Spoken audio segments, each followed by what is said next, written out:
విశాఖపట్నం కేంద్రంగా ఏర్పాటైన దక్షిణ కోస్తా రైల్వే జోన్లో వాల్తేరు డివిజన్ను పూర్తిగా లేకుండా చేయడం సరికాదంటూ కేంద్రంపై కూటమి ప్రభుత్వం చేసిన ఒత్తిడి ఫలించింది. తాజాగా విశాఖపట్నం డివిజన్ ఏర్పాటుకు రైల్వే శాఖ నిర్ణయం తీసుకుంది. ఇప్పటి వరకు కొత్త జోన్లో విజయవాడ, గుంటూరు, గుంతకల్లు డివిజన్లు మాత్రమే ఉండేలా డీపీఆర్ సిద్దమవుతోంది. తాజా నిర్ణయంతో ఇందులో విశాఖపట్నం డివిజన్ కూడా చేరనుంది. ఈ మేరకు ముసాయిదా డీపీఆర్ సిద్దం చేయాలని జోన్ ప్రత్యేక అధికారికి ఆదేశాలు వెళ్లాయి. తుది డీపీఆర్పై బోర్డు ఇంకా నిర్ణయం తీసుకోవాలి. దాదాపు ముసాయిదా డీపీఆర్ఏ ఖరారయ్యే అవకాశాలు ఎక్కువగా ఉన్నాయి. వాల్తేరు డివిజన్లో ఉన్న ఒడిశా రాష్ట్ర పరిధిలోని ప్రాంతానికి రాయగడ కేంద్రంగా ఇప్పటికే కొత్త డివిజన్ ఏర్పాటు చేశారు. మిగిలిన భాగమంతా విజయవాడ డివిజన్ పరిధిలోకి వచ్చేలా డీపీఆర్ సిద్దం చేస్తూ వచ్చారు. తాజాగా Palasa, Visakhapatnam, Duvvada, Kuneru, Vizianagaram, Naupada, Parlakhemundi, Bobbili, Saluru, Simhachalam north, Duvvada bypass, Vadlapudi, Duvvada, Visakhapatnam steel plant, Jaggayyapalem సెక్షన్లు కలిపి మొత్తం 410 కిలోమీటర్లతో విశాఖపట్నం డివిజన్ కొత్తగా ఏర్పాటు చేయనున్నారు. కొత్త వలస, బచేలి-2, కిరండోల్, కూనేరు, తెరువలి, సింగపూర్ రోడ్, కోరాపుట్, పర్లాఖెముండి, గుణుపూర్ సెక్షన్లు కలిపి 680 కిలోమీటర్లు రాయగడ డివిజన్ పరిధిలోకి వెడతాయి. ఈ డివిజన్ తూర్పు కోస్తా రైల్వే జోన్ పరిధిలోకి వెడుతుంది.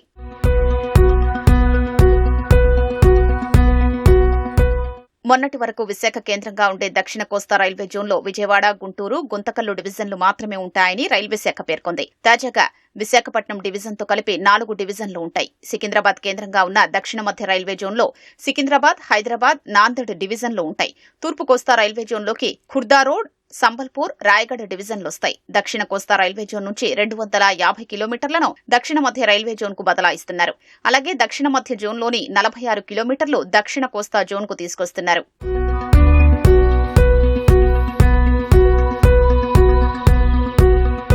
గుంతకల్లు డివిజన్లోని రాయచూరు, వాడి మధ్య 108 కిలోమీటర్ల సెక్షన్ను దక్షిణ మధ్య రైల్వే పరిధిలోని సికింద్రాబాద్ డివిజన్ కు బదలాయించనున్నారు.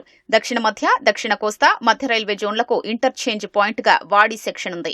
సికింద్రాబాద్ డివిజన్ నుంచి రాయచూరు, వాడి సెక్షన్లో ఉన్న ఎడ్లపూర్, ఎర్మరాస్ థర్మల్ విద్యుత్ కేంద్రాలకు పెద్ద ఎత్తున బొగ్గు రవాణా చేస్తుంటారు. దీంతో ఈ సెక్షన్ను సికింద్రాబాద్ డివిజన్ కు బదలాయించారు.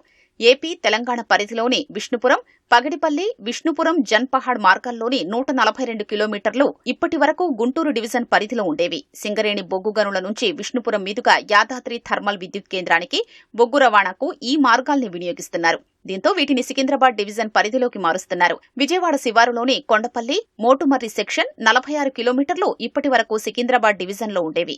నార్ల తాతారావు విద్యుత్ కేంద్రం, రాయనపాడు వర్క్షాప్లు దక్షిణ మధ్య, దక్షిణ కోస్తా రైల్వే జోన్ల సరిహద్దుల్లో ఉండగా వీటిని పూర్తిగా దక్షిణ కోస్తా జోన్లోకి తెచ్చేందుకు వీలుగా ఆ 46 కిలోమీటర్లు విజయవాడ డివిజన్లోకి బదలాయిస్తున్నారు.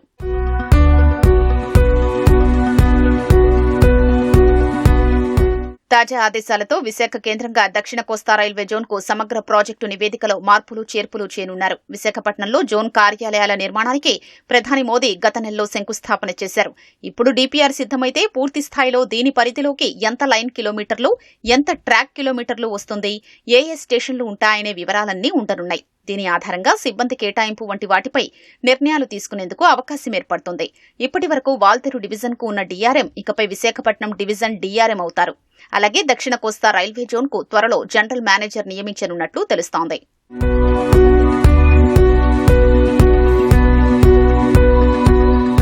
ఇప్పటి వరకు వాల్తేరు డివిజన్ కు సరకు రవాణా ద్వారా ఏటా వచ్చే 10,000 కోట్ల రాబడిలో దాదాపు సగం విశాఖపట్నం కిరండోల్ మార్గంలోని ఇనుప ఖనిజ రవాణా ద్వారా వస్తోంది.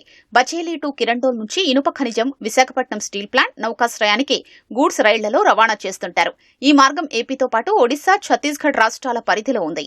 ఇలాంటి కీలకమైన మార్గంలో కొత్త వలస నుంచి బచేలి-2 కిరండోల్ వరకు ఉన్న సెక్షన్ను రాయగడ డివిజన్ కు బదలాయించారు. దీనివల్ల కొత్తగా ఏర్పాటవుతున్న విశాఖపట్నం డివిజన్ భారీగా ఆదాయం కోల్పోవాల్సి వస్తోంది.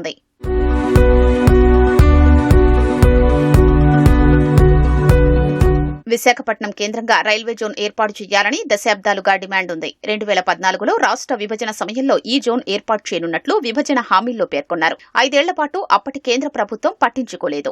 2019 సార్వత్రిక ఎన్నికలకు ముందు ఫిబ్రవరి 27న విశాఖ కేంద్రంగా దక్షిణ కోస్తా రైల్వే జోన్ ఏర్పాటు చేస్తున్నట్లు కేంద్రం ప్రకటించింది. అయితే ఇందులో వాల్తేరు డివిజన్ తొలగించేలా తరువాత ప్రతిపాదన సిద్దం చేశారు. గత నెల 8న ప్రధానమంత్రి నరేంద్ర మోదీ జోన్ కార్యాలయం నిర్మాణానికి శంకుస్థాపన చేశారు. తాజాగా ఈ జోన్ జోన్కు సరిహద్దులతో సహా మార్పు చేర్పులతో డ్రాఫ్ట్ డిపిఆర్ రూపొందించాలని ఆదేశాలు రావడంతో త్వరలోనే విశాఖ జోన్ కార్యరూపం దాల్చనుంది.